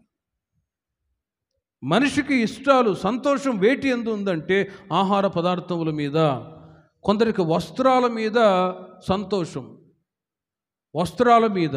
ఒక సహోదరుడు ఉన్నాడు, M&M షాప్కి వెళ్తాడు, అక్కడ చెప్తాడు, క్రొత్త బ్రాండ్ ఏదైనా వస్తే నువ్వు చెప్పాలి నాకు. సార్ చెప్తాను సార్ అని అంటాడు. క్రొత్త బ్రాండ్ షర్ట్ ఏది వచ్చిందే సార్ వెంటనే ఎంత 3000 4000 అయినా కొంటాడు. కారణం ఏంటంటే వస్త్రాలంటే కొందరికి సంతోషం, తినే ఆహార పదార్థములంటే సంతోషం. ఆ మధ్య చిన్న బుడ్డోడిని అడిగేవరే, నువ్వు పెద్ద అయితే ఏమవుతావురా అంటే, నేను పాస్టర్ అవుతా అన్నాడు. ఎందుకురా అంటే, ఇంటింటికి వెళ్తే మంచి మంచి తిండిలు పెడతారు కదా, అందుకే నేను కూడా పాస్టర్ అవుతా అంటాడు. ఎందుకంటే అప్పుడప్పుడు వాడిని తీసుకెళ్ళేవాడిని విజిటింగ్కి. చూడండి వాడి ఆశ ఎట్టుందో. ఇలా పిల్లలకి ఆశ, పెద్దవాళ్ళకి కూడా సంతోషం. కానీ ప్రియమైన వాళ్ళరా, దేవుని ప్రజలైన మనం ప్రభు సన్నిధిలో ఉంటున్న సంతోషాన్ని అనుభవించాలి. 2 రకములైన సంతోషాలు ఉన్నాయి. హోషేయ గ్రంథం 9వ అధ్యాయం 1వ వాక్యములో మీరు గమనిస్తే, హోషేయ గ్రంథం 9వ అధ్యాయం 1వ వాక్యములో, అన్యజనులు సంతోషించి సంభ్రమపడ్డట్టు, అన్యజనులు సంతోషించినట్లు నీవు సంతోషించి సంభ్రమపడవద్దు. చాలు, మీరు గమనించండి, అన్యజనుల సంతోషం ఉంది. ఆహారాన్ని గురించి, డబ్బును గురించి, వెండి బంగారు ఆస్తుల గురించి సంతోషపడుతూ ఉంటారు. కానీ లోకరీతిగా ఎన్ని ఉన్నా కూడా అవన్నీ కూడా తాత్కాలికమైనటువంటి సంతోషం. ఆ మధ్య ఒక పెద్ద ఆయన చుట్ట మానట్ల, నేను కూడా చెప్పా, చుట్ట మాను ఇప్పుడే క్యాన్సర్ వస్తుందంట అని అంటే, అందమైన మానుకుంటా కానీ చుట్ట మానన అనేవాళ్ళు కూడా ఉన్నారు. ఇలా లోక సంబంధమైన కార్యాలు వాటి ద్వారా సంతోషం కలుగుతుంది అని అనుకుంటారు. ఇంకొంతమందికి సినిమా అంటే కొందరికి సంతోషం, సినిమా అంటే సంతోషం. కొందరికి 3 గంటల సేపు ఆ సినిమా చూసి అక్కడ వాళ్ళు నవ్వుతే వీళ్ళు ఆహాహా అని నవ్వుతారు, వాళ్ళు ఏడుస్తే వీళ్ళు కూడా ఏడుస్తూ కూర్చుంటారు. చిన్నప్పుడు మా ఇంటి పక్కనే అప్పుడే టీవీ వచ్చింది. 1985లో ఒక ఆమె ఉండేది. అప్పుడే సినిమా ఏదైనా పెడితే చాలు వెంటనే ఆడ ఏడుపు సీన్ వచ్చింది అనుకోండి, అయ్యా అని ఏడిచేది. ఫైటింగ్ వచ్చిందని కొట్టు అని ఇట్లా యాక్షన్ చూపించేది. మరలా నవ్వే కామెడీ వచ్చిందనుకో మరలా నవ్వుతూ హాహా అని నవ్వుతూ ఉండేది. అవసరమా? మరలా 3 గంటల సేపు సినిమా చూసిన తర్వాత సాయంత్రానికి వాళ్ళ భర్త వచ్చి తాగేసి వచ్చి చితకబాస్తాడు అంతే. అప్పుడు రియల్ ఏడుపు అక్కడ. ఒక్కసారి ఆలోచించండి. క్షణికమైన సుఖాలు, క్షణికమైన ఆనందం. ఈ వీకెండ్ రాగానే నేను చెన్నైలో ఉన్నప్పుడు ఆ బీచ్లో ఎంతోమంది తిరుగుతూ ఉంటారు. వీకెండ్ రాగానే కాలేజ్ స్టూడెంట్స్ కానీ ఇంకా రకరకాల లోక సంబంధమైన కార్యక్రమాల్లో ఆ సంతోషం అంతా కూడా క్షణికమైనది. కానీ నిజమైన సంతోషం ఎక్కడ ఉందో తెలుసునా? ద ప్రెజెన్స్ ఆఫ్ గాడ్, దేవుని యొక్క సన్నిధిలోనే ఉన్నది. హల్లెలూయా. ఆ సంతోషాన్ని దేవుని ప్రజలైన మీరు అనుభవించడానికి ప్రభు ఇక్కడికి మిమ్మల్ని తీసుకొస్తూ ఉన్నాడు. నేను మిమ్మల్ని పిలవట్లేదు, సాక్షాత్తు ప్రభువే మిమ్మల్ని పేరు పెట్టి ఇక్కడికి తీసుకొస్తూ ఉన్నాడు. ఇదిగో నా సన్నిధిని సంపూర్ణ సంతోషము కలదు, రండి, మీరు ఆత్మ సంబంధమైన సంతోషాన్ని అనుభవించండి. అన్యజనులు సంతోషించే సంతోషము అది క్షణికమైనది. రోమీయులకు రాసిన పత్రిక 14వ అధ్యాయము 17వ వాక్యాన్ని మీరు గమనించండి. దేవుని రాజ్యము భోజనమును పానమును కాదు కానీ నీతియు సమాధానము పరిశుద్ధాత్మ యందులే ఆనందమునై ఉన్నది. ఏది నిజమైన సంతోషం? దేవుని ప్రజలైన మీరు దేవుని యొక్క మందిరానికి వచ్చి ప్రభుని ఆరాధిస్తూ, ఆత్మతో సత్యంతో ఆరాధిస్తూ, 2 చేతులెత్తి ప్రభుని ఆరాధించి గణపరుస్తూ ఉన్నప్పుడు ఆ సంతోషించి ఆ పరలోకపు ఆనందమే నిజమైనటువంటి ఆనందం. దేవునికి మహిమ కలుగునుగాక. ఆ నిజమైన సంతోషాన్ని మీరు అనుభవించడానికి ఇక్కడికి మీరు చేరి వస్తూ ఉన్నారు. ఈ అవకాశాన్ని, ఈ యొక్క అనుభవాన్ని మీరు ఏ ఒక్కరూ పోగొట్టుకోకూడదు. మరలా చెప్తూ ఉన్నాను, 6 రోజులు మీరు పని చేయండి. 7వ రోజున ఎన్ని పనులున్నా వాటిని ప్రక్కన పెట్టి మీరు దేవుని మందిరానికి వచ్చేదురుగాక. ఇక్కడికి వచ్చినప్పుడు నా దేవుడు వాక్యం చెప్తుంది, ఆయన సన్నిధిని సంపూర్ణ సంతోషము కలదు, పరిపూర్ణమైన సంతోషం ఉంది. రాజుల 2వ గ్రంథం 6వ అధ్యాయములో మీరు గమనించినట్లయితే దావీదు దేవుని నిబంధన మందసం ముందు నాట్యమాడి పాటలు పాడి దేవుని గణపరుస్తూ ఉన్నాడు, ఆరాధించుతూ ఉన్నాడు. పరిశుద్ధాత్మ పూర్ణుడై ప్రభువులో ఆనందిస్తూ ఉంటే మీకాలు అనే ఒక స్త్రీ, సౌలు కుమార్తె, కిటికీలో గుండా చూసి అపహాస్యం చేసి నవ్వింది. ఇశ్రాయేలు ప్రజలకు రాజై ఉన్నవాడు వస్త్రాలు కూడా జారిపోవడం కూడా తెలియకుండా వెళ్ళి ఎగురుతున్నాడు ఏంటి అని కిటికీలో గుండా చూసి అపహాస్యం చేసి నవ్వింది. వెంటనే ఏం జరిగిందో చూడండి. 14వ వాక్యములో మీకాలు ఎప్పుడైతే అపహాస్యం చేసి నవ్విందో అదే కిటికీ గుండా ఆమెకి దేవుని యొక్క శాపం కలిగి జీవితకాలం అంతా ఆమె సంతు లేకుండా పోయినని రాయబడింది. మీరు తర్వాత చదువుకోండి. కాబట్టి ప్రియమైన వారలారా, దేవుని సన్నిధికి వచ్చి ఆయన సన్నిధిలో ఉంటున్న పరిపూర్ణమైన ఆనందాన్ని అనుభవించటానికి మీరు ఇష్టపడుదురుగాక. దేవుడన్నా, మందిరమన్నా, ప్రార్థనన్నా, దేవుని వాక్యాలన్నా ఆ డివైన్ జీల్, ఆత్మ సంబంధమైన ఆసక్తి మీలో రగులుతూ రావాలి.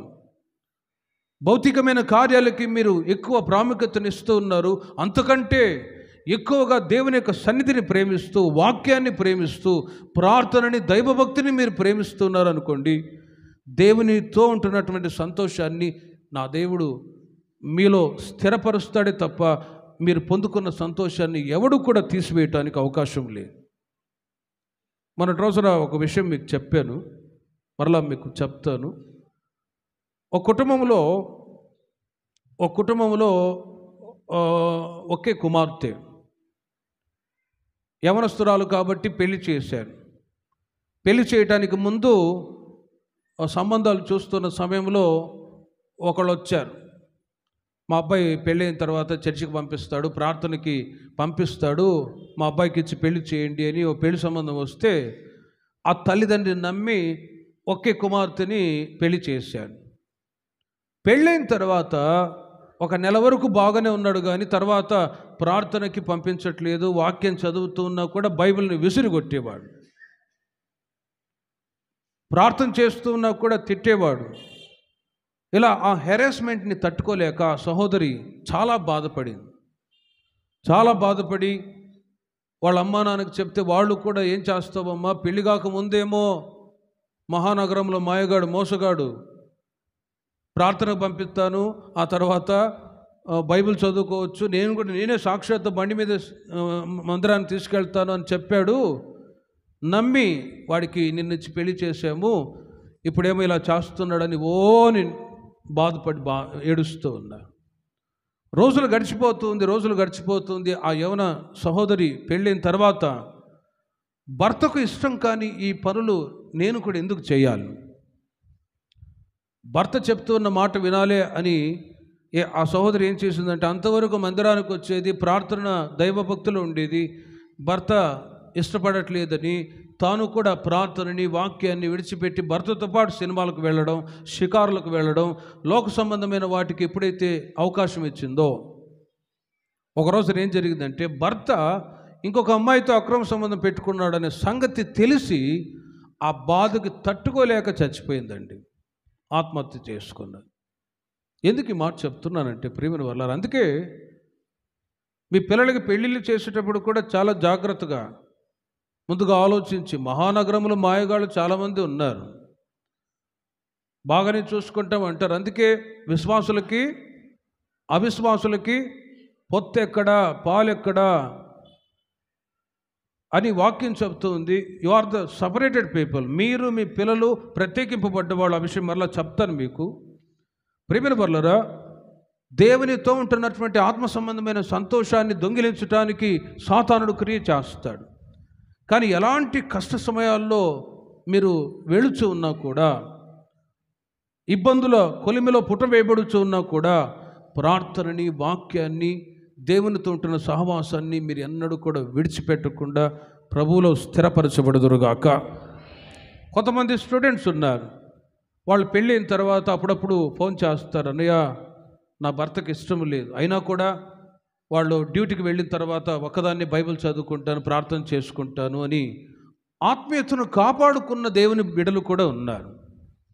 ప్రేమిన వాళ్ళారా, ఎందుకు ఈ మాటలు చెప్తున్నానంటే, ఆయన సన్నిధిలో సంపూర్ణ సంతోషము కలదు. లోక సంబంధమైన సంతోషము, అన్ని జనులు సంతోషించే సంతోషాలు ఉన్నాయి, దేవుని ప్రజలైన వాళ్ళు సంతోషించే సంతోషాలు కూడా ఉన్నాయి. కానీ దేవునితో ఉంటున్న సంఘ సహవాసము, ప్రార్థన, దేవుని యొక్క వాక్యం, దైవభక్తికి సంబంధించిన ఈ అనుభవాలు ఏ ఒక్కరూ విడిచిపెట్టి ప్రభుని మర్చిపోకుండా కష్టాల్లో కూడా ప్రభువులో మీరు సంతోషంగా ఉండునట్లు ఆత్మ సంబంధమైన అనుభవాలు మీలో స్థిరపడునుగాక. అపోస్తల కార్యములు 2వ అధ్యాయము, అపోస్తలుల కార్యములు 2వ అధ్యాయం 28వ వాక్యములో, నీ దర్శనం అనుగ్రహించి నన్ను ఉల్లాసముతో నింపుదువు అనే మాటలు మీరు గమనించినట్లయితే, ప్రభు సన్నిధికి మీరు వచ్చి 2 చేతులు ఎత్తి ప్రభుని మనం ఆరాధించాం. ఇప్పటి వరకు ఆరాధించుచు ఉన్నప్పుడు జరిగే ఒక క్రియ ఏంటంటే, ప్రభు మిమ్మల్ని దర్శించుదురుగాక. మీరు ఏ సమస్యతో వచ్చినా, ఏ చింతతో బాధతో వచ్చినా కూడా దేవుడు మిమ్మల్ని దర్శించే స్థలము దేవుని యొక్క మందిరం. ఇక్కడికి వచ్చి మీ సమస్యలన్నీ చెప్పుకొని ప్రభు దగ్గర అడిగి వెళ్ళి చూడండి, ప్రభు మిమ్మల్ని దర్శించి మీరు వెళ్ళేటప్పుడు సంతోషంగా వెళ్ళినట్లు నా దేవుడు సహాయం దయచేయుదురుగాక. హన్నా దేవుని మందిరానికి వచ్చి ప్రార్థన చేసుకొని వెళ్ళిన నాటి నుండి ఆమె దుఃఖముఖిగా లేదు, సంతోషంగా వెళ్ళిపోయింది అంతే. గనుక ప్రేమిన వాళ్ళరా, దేవుని సన్నిధిలో ఏమున్నాయండి? సంపూర్ణ సంతోషము కలదు. ఆ సంతోషాన్ని మీరు మీ జీవితకాలం అంతా అనుభవిస్తూ ఉండాలంటే ఖచ్చితంగా దేవుని యొక్క మందిరానికి ఇలాగే ఆసక్తిగా వచ్చేదరుగాక. నిర్గమాకాండం 33వ అధ్యాయము 17వ వాక్యం. నిర్గమాకాండం 33వ అధ్యాయము 17వ వాక్యం. యెహోవా నీవు చెప్పిన మాట చొప్పున చేసేదను, నీ మీద నాకు కటాక్షము కలిగినది. చాలు చాలు, కటాక్షము కలిగినది. ఆ మాటని మీరు చూడండి. యెహోవా నీవు చెప్పిన మాట చొప్పున చేసేదను, నీ మీద నాకు కటాక్షము కలిగినది, నీ పేరును బట్టి నిన్ను ఎరుగుదునని మోషేతో చెప్పగా. అక్కడ మీరు గమనించండి, కటాక్షము అనే మాట. ఇశ్రాయేలు ప్రజలు దేవుని యొక్క సన్నిధి అనుభవిస్తూ వెళ్ళినప్పుడు వాళ్ళు పొందుకున్న ఇంకొక ఆశీర్వాదం ఏంటంటే కటాక్షము. దానికి పర్యాయ పదము కృప, గ్రేస్, కృప. దేవుని యొక్క సన్నిధికి, యెహోవా మందిరావరణంలోనికి మీరు ఇక్కడికి వచ్చారు. ప్రభు అనుగ్రహించే 4వ ఆశీర్వాదం ఏంటంటే కటాక్షము మీ మీద ఉండునుగాక. కృప నా దేవుడు మీకు సమృద్ధిగా దయచేదురుగాక. కృపని ప్రభు సన్నిధికి వస్తున్న మీరు పొందుతూ ఉన్నారు. కృప అనేది సృష్టికి అతీతమైనటువంటి పదం. కృప అనే మాటకి ఉపకారము, దయ, కరుణ ప్రభు యొద్ద నుండి దేవుని ప్రజలైన మీరు పొందుకుంటూ ఉన్నారు. ఈ కృపను పొందటానికి దేవుని ప్రజలైన మీరు చేయవలసిన ఒక ముఖ్యమైన పని ఏంటంటే ప్రభువుని మీరు స్తుతించాలి. కొరింథీయులకు రాసిన 2వ పత్రిక 4వ అధ్యాయము 13వ వాక్యాన్ని మీరు నోట్ చేసుకున్న తర్వాత చదువుకోనండి. అనేకుల స్తుతుల ద్వారా కృప విస్తరించును అనే మాట మీరు నోట్ చేసుకోండి. అనేకుల స్తుతుల ద్వారా కృప విస్తరిస్తుంది. దేవుని ప్రజలైన మీరు ఇక్కడికి వచ్చినప్పుడు ప్రభుని స్తుతిస్తూ ఉండాలి. ఎక్కడ అనవసరంగా సంభాషణ, గ్రూపులుగా కూర్చొని మాట్లాడుకోవడమో, డిస్కస్ చేయడమో, పనికిమాలిన విషయాలు మాట్లాడుకోవడమో, ఇవన్నీ గతకాలమే చాలును. ఆమేన్. గతకాలమే చాలును. కానీ ప్రభు రాకడ సమీపిస్తున్న ఈ దినాల్లో మీరు సమయాన్ని వ్యర్థపుచ్చకుండా మీరేం చేయాలో తెలుసునా? ప్రభునామాన్ని స్తుతించడానికి ఎక్కువగా ప్రయాసపడాలి. ఒక్కసారి ఆలోచించండి. అనేకుల స్తుతుల ద్వారా కృప విస్తరిస్తూ ఉంది. యేసయ్యా మీకు స్తోత్రం, యేసయ్యా మీకు స్తోత్రమని మీరు ఎంత ప్రభునామ స్మరణ చేస్తారో స్తుతించడం ద్వారా ఎరికో కోట గోడలు కూల్చబడ్డాయి. చూడండి, 6 రోజులు స్తుతిస్తూ వచ్చారు. ఎరికో కోట గోడలు, ఎత్తైన గోడలు అవి 6 రోజులు స్తుతించారు. 7వ రోజున ఇంకా మరి అధికంగా స్తుతిస్తూ వచ్చారు. ఆ శబ్దానికి ప్రేమిన వర్లరా ఆ కోట గోడలు కూల్చబడ్డాయి. వాళ్ళు ఎరికో పట్టణాన్ని స్వాధీనపరుచుకున్నారు. దేవునికి మహిమ కలుగునుగాక. సింహాల గుహలో దానియేలు వేయబడ్డాడు. సింహాలు ఏమైనా చేసాయా? అవి కూడా అలాగే మౌనంగా ఉండిపోయాయి. చెరసాల్లో పౌలు శీలలు వేయబడ్డారు. మన ప్రభుని స్తుతించుదాం, ఆరాధించుదామని వాళ్ళు ఆ చెరసాల్లో కూడా ప్రభుని స్తుతించడానికి, ఆరాధించడానికి, వర్షిప్ చేయటానికి వాళ్ళు ఎప్పుడైతే మేలుకున్నారో ఆ చెరసాలకు పునాదులు కూడా కదిలించబడ్డాయి. చెరసాల నాయకునికి కూడా దడబుట్టిపోయింది. ఒక్కసారి ఆలోచించండి. కాబట్టి సోమవారం నుండి శనివారం వరకు మీరు ఇంట ఉన్నా, బయట ఉన్నా, పొలాల్లో పనిచేస్తూ ఉన్నా, ఆఫీసులో ఉన్నా, స్కూల్లో ఉన్నా, ఎక్కడ ఉన్నా కూడా యేసయ్య నామస్మరణ మీ నోట ఉండునుగాక. ఆయన నామస్మరణ ఉందనుకోండి, సాతానుగాడు అసలు దగ్గరికి రాడు. ప్రభువా మీకు స్తోత్రం, యేసయ్యా మీకు స్తోత్రం అనే ఆ మాట మీ నోట ఉండునుగాక. ఆయనను స్తుతించడం ద్వారా దేవుడు వెంటనే జవాబిస్తాడు. కొరింథీయులకు రాసిన 2వ పత్రిక 12వ అధ్యాయము 7వ వాక్యములో కృప, కటాక్షము మీ మీద ఉండాలి అంటే 1 ప్రభుని స్తుతించాలి, 2వది ప్రార్థించాలి. ఆ మాట మీరు తర్వాత చదువుకోనండి, నేను వివరిస్తాను. అపోస్తలుడైన పౌలు గారు ఒక మాట చెప్తున్నారు. నేను అధికముగా అతిశయపడకుండా నిమిత్తం నా శరీరంలో ఒక ముళ్ళు పెట్టబడి ఉన్నది, ఆ ముళ్ళు తొలగిపోవాలనని ముమ్మారు ప్రార్థన చేసుకున్నాడు పౌలు గారు. ప్రభువా నాలో ఉంటున్న ఈ ముళ్ళు తొలగించు, నాలో ఉన్న ఈ ముళ్ళు తొలగించు అన్నప్పుడు వెంటనే దేవుడు జవాబిస్తున్నాడు, నా కృప నీకు చాలును. చప్పట్లు కొట్టండి గట్టిగా. My grace is sufficient for thee. నా కృప నీకు చాలు, బలహీనతలు యందు నా బలము పరిపూర్ణమగుచు ఉన్నది. ఎందుకు భయపడతావు? అపోస్తలుడైన పౌలు గారి జీవితంలో ప్రార్థించడం ద్వారా కృప అధికమైంది. ప్రియమైన వారలారా, ప్రార్థించే మనసు దేవుని ప్రజలకు ఎంతైనా అవసరం. ఏ సమయంలో ప్రార్థిస్తారంటే, కొంతమంది సమస్యలు వచ్చినప్పుడు ప్రార్థించే వాళ్ళు ఉన్నారు. కానీ క్రైస్తవుల జీవితంలో అది కాదు. శోధనలు రాక మునిపే యేసుక్రీస్తు వారు చెప్తున్నారు, మీరు శోధనలో ప్రవేశించకుండా మెలకువతో ప్రార్థన చేయుడి, మెలకువతో ప్రార్థన చేయుడి. రాబోయే రోజుల్లో శోధనలు రాబోతూ ఉన్నాయి. మిమ్మల్ని హతసాక్షులుగా చంపబోతూ ఉన్నారు, మీరు గొప్ప సాక్షులుగా మీరు నిలవబోతున్నారు అని వాటిని జయించాలంటే మీకు కృప కావాలి. మీరు శోధనలో ప్రవేశించకుండా మెలకువతో ప్రార్థన చేయండి. యెరూషలేము కుమార్తెలారా, నా కొరకు కాదు మీ కొరకు, మీ పిల్లల కొరకు ఏడువుడి. ఎందుకు ఆ మాట యేసు ప్రభువు వారు చెప్పారు అంటే, రాబోయే రోజుల్లో భయంకరమైన శ్రమలు రాబోతున్నాయి గనుక మీ క్షేమాన్ని కోరి నేను కల్వారి సిలువలో ప్రాణం పెట్టబోతున్నాను మీ రక్షణ నిమిత్తమై. నా కొరకు మీరు ఏడవద్దమ్మా, మీ కొరకు మీ పిల్లల కొరకు ఏడువుడి. ఆ మాట అర్థం కాక కొంతమంది పెద్ద ముసుకేసుకొని అయ్యా నిన్ను సిలువకు వేస్తున్నారా అని ఆయన మీద జాలిపడ్డేటి ఏడుస్తున్నారు. అమ్మ, నా కొరకు ఏడవబాకండి, మీ కొరకు మీ పిల్లల కొరకు ఏడవండి. ఆ మాట అర్థం కాలేదు. కానీ హిట్లర్ కాలంలో, తీతు చక్రవర్తి కాలంలో యూదులని గ్యాస్ ఛాంబర్లో వేసి చంపిన తర్వాత ఇప్పుడు యూదులు ఏడుస్తూ ఉన్నారు. అనవసరంగా ఆనాడు యేసుక్రీస్తుని సిలువకు వేయండి, బరబ్బాని వదిలివేయండి అని దొంగని కోరుకున్నారు. క్రీస్తుని సిలువకు వేసామే అని ఇప్పుడు ఏడిచి బాధపడుతున్నారు. ఏం ప్రయోజనం? కాబట్టి ప్రియమైన వారలారా, ఈ రోజున మీరు శ్రమల్లో ఉన్నప్పుడు మీ ఫీలింగ్స్, మీ యొక్క ప్రవర్తన ఎలా ఉంది? పౌలు గారు తెలియచేస్తున్నారు, నేను అధికముగా అతిశయపడకుండా నిమిత్తమై అపోస్తలులందరిలో ప్రధాన అపోస్తలుడుగా నేను పిలువబడ్డాను. అతిశయం పౌలు గారు అనుభవపూర్వకంగా చెప్తున్నారు.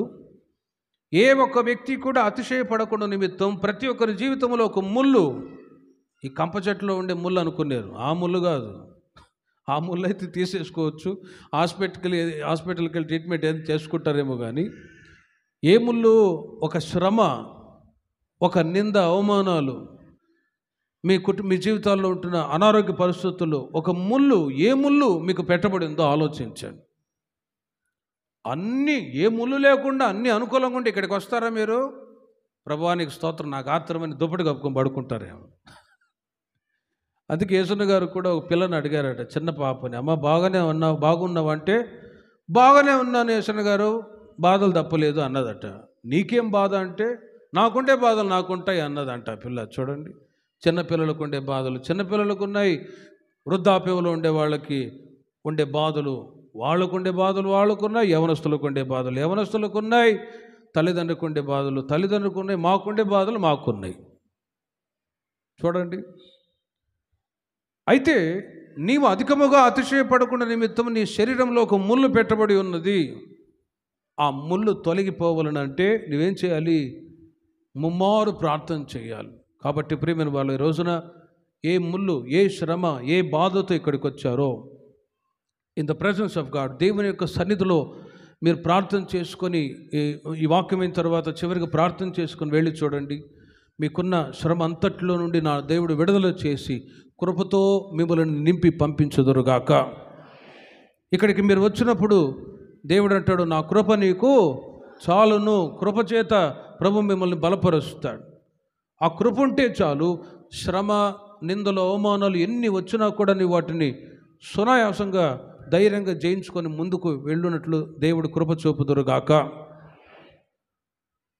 ఐదవదిగా నిర్గమాకాండం 33వ అధ్యాయము 16వ వాక్యం.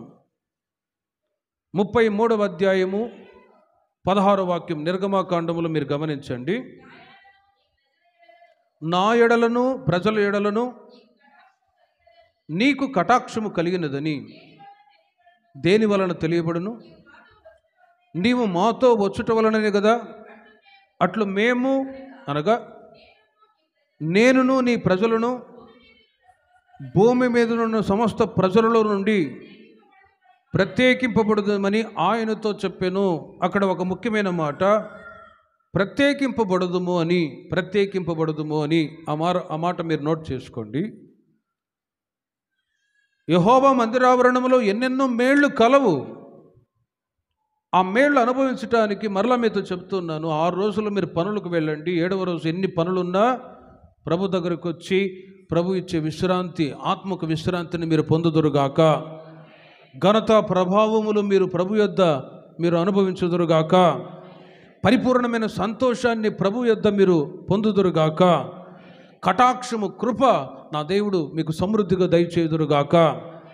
5వది, యెహోవా మందిరావరణంలోనికి వచ్చిన మీరు ఎవరో తెలుసునా? మీరు ప్రత్యేకింపబడ్డవాళ్ళు అని వాక్యం చెప్తోంది. ప్రత్యేకింపబడ్డవాళ్ళు ఇశ్రాయేలు ప్రజలు ఐగుప్తులో నుంచి విడుదల పొందిన తర్వాత కనాను దేశానికి వెళ్ళేటప్పుడు వాళ్ళు ఈజీగా వెళ్ళటానికి మార్గం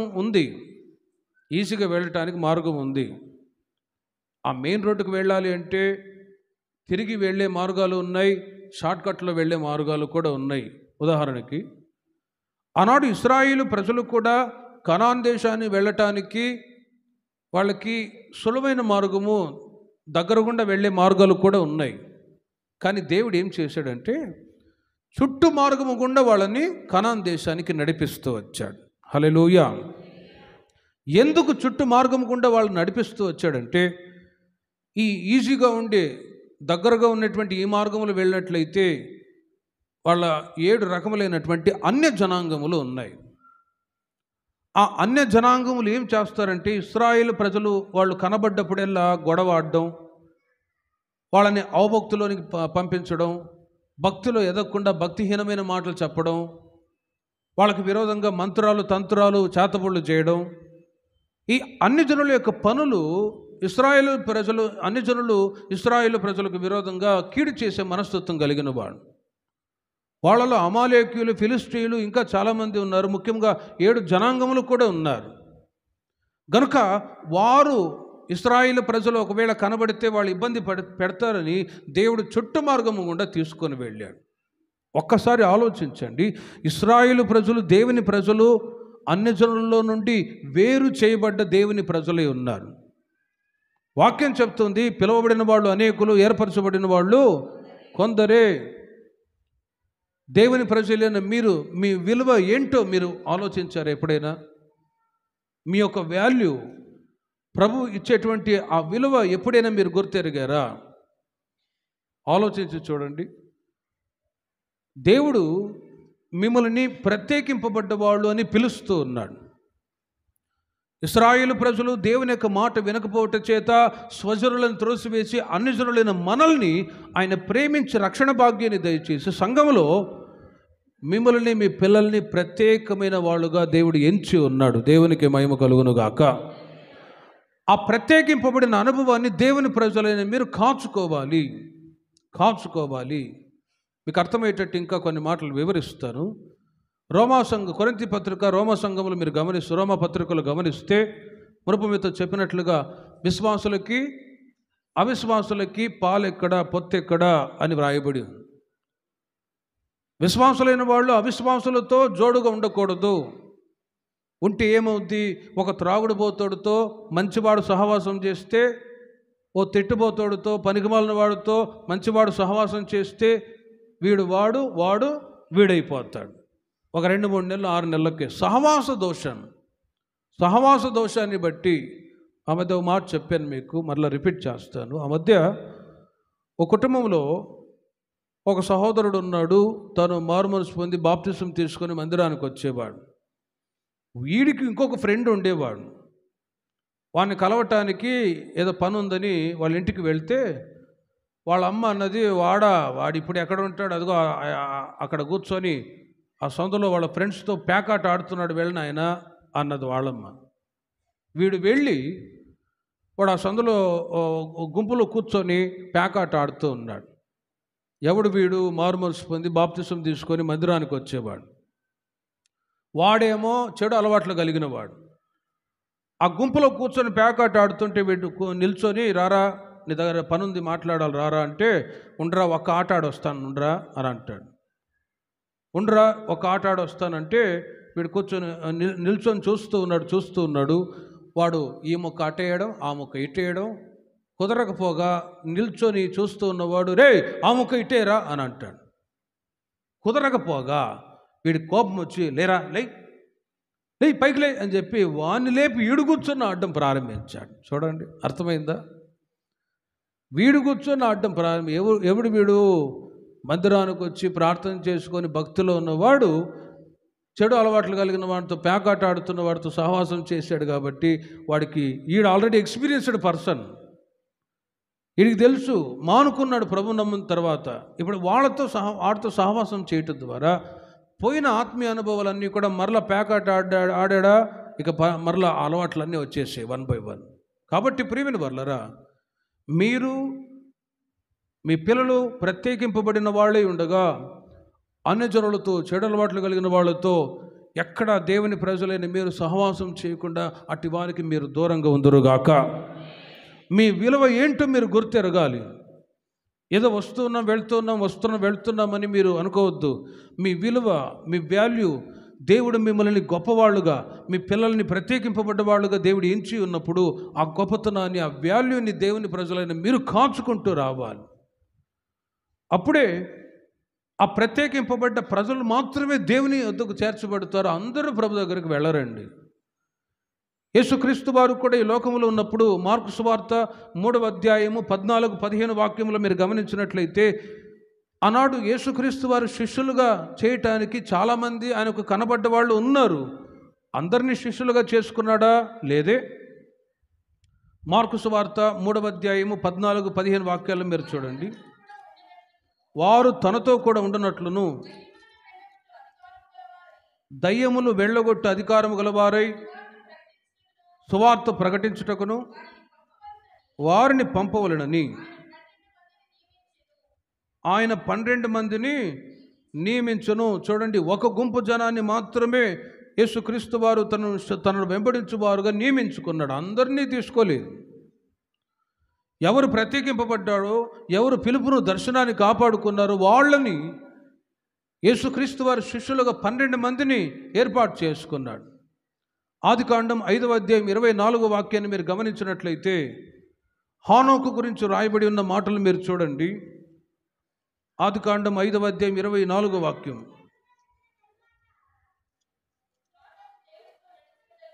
గమనించండి, హానోకు దేవునితో నడిచిన తరువాత దేవుడు అతనిని తీసుకొని పోయిన కనుక, గమనించండి, అతడు లేకపోయిను. హానోకు దినములన్నీ 365 ఏండ్లు హానోకు దేవునితో నడిచిన తర్వాత, ప్రేమిన వర్లరా, రక్షించబడి బాప్తిసం తీసుకొని దేవుని మందిరానికి వస్తున్న మీరు, మీ పిల్లలు ప్రత్యేకింపబడిన వాళ్ళు అని దేవుడు పిలుస్తూ ఉన్నాడు. హల్లెలూయా. ఆ ప్రత్యేకింపబడిన అనుభవాన్ని మీరు కాచుకుంటూ అన్యజనులకు వేరై, సొలొమోను దినాల్లో కూడా అన్యజనులతో సహవాసం చేయటం ద్వారా యేసుక్రీస్తు యొక్క వంశావళి పట్టికలో పేరు లేకుండా పోయింది. నెహెమ్యా గ్రంథంలో కూడా మీరు గమనించినట్లయితే అక్కడ కూడా అన్యులతో సహవాసం చేసి వాళ్ళ పిల్లల్ని వీళ్ళు పుచ్చుకొని వీళ్ళని వాళ్ళకిచ్చి పెళ్ళిళ్ళు చేసి అన్యజనులతో సహవాసం చేసినప్పుడు దేవుని మందిరంలో ఆ ప్రత్యేకతను కోల్పోయిన వాళ్ళై భ్రష్టత్వానికి గురై ఉంటే నెహెమ్యా, ఎజ్రా దినాల్లో నెహెమ్యా వెళ్ళి వాళ్ళ జుట్లు పట్టుకొని పీకి వాళ్ళని కొట్టి, మీరెందుకు అన్యజనులతో సహవాసం చేసి మీ ప్రత్యేకతను పోగొట్టుకుంటారని గద్దించాడు. ఎందుకంటే దేవుని ప్రజలైన మనం ప్రత్యేకింపబడ్డ వాళ్ళు, ప్రత్యేకింపబడ్డ ప్రజలు మాత్రమే ప్రభుతో కూడా ఉండటానికి ప్రభు యొక్క రాకడలో ఎత్తబడుదురుగాక. ప్రార్థన చేసుకుందాం. విన్న వాక్యాన్ని బట్టి